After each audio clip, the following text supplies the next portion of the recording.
ఛత్రపతి శివాజీ మహారాజ్ జయంతిని పురస్కరించుకుని హిందూ వాహిని జిల్లా శాఖ ఆధ్వర్యంలో కరీంనగర్ బస్టాండ్ వెనుకల ఉన్నటువంటి పద్మానగర్ వరకు మోటార్ బైక్ ర్యాలీ నిర్వహించినట్లు హిందూ వాహిని కరీంనగర్ సంయోజక్ ప్రముఖ న్యాయవాది బెజ్జంకి శ్రీకాంత్ వెల్లడించారు. ఇక ఛత్రపతి శివాజీ మహారాజ్ జయంతిని పురస్కరించుకుని ప్రతి ఏటా శాంతియుతంగా తాము బైక్ ర్యాలీ నిర్వహిస్తున్నామని, దేశంలో ఉన్నటువంటి యువత అందరికీ ఆదర్శప్రాయుడని, దేశం పట్ల ధర్మం పట్ల నిబద్ధత ఉండడంతో స్ఫూర్తి ప్రదాత అని పేర్కొన్నారు. ఈ కార్యక్రమం సాయంత్రం 5:30 బస్టాండ్ వెనుక నుండి ప్రారంభమై మంచిర్యాల్ చౌరస్తా, టవర్ సర్కిల్, కమాన్, గీతా భవన్ సర్కిల్ నుండి పద్మానగర్లోని శివాజీ విగ్రహం దగ్గరకు ముగుస్తుందని పేర్కొన్నారు.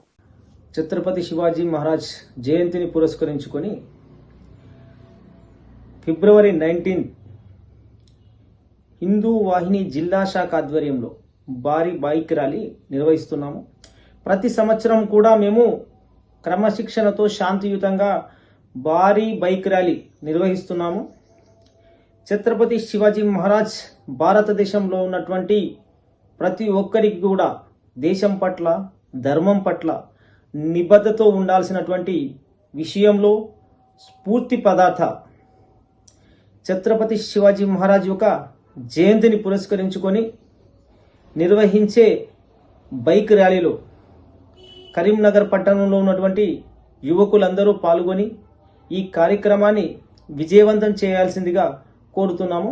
ఈ కార్యక్రమము ఫిబ్రవరి 19 సాయంత్రం 5:30 ప్రాంతంలో కరీంనగర్లోని బస్టాండ్ వెనుక ప్రాంతం నుండి ప్రారంభమై మంచిర్యాల్ చౌరస్తా, టవర్ సర్కిల్, కమాన్, గీతాభవన్ చౌరస్తా అటు మీదుగా పద్మనగర్లో ఉన్నటువంటి శివాజీ మహారాజ్ యొక్క విగ్రహం వద్ద ముగుస్తుంది.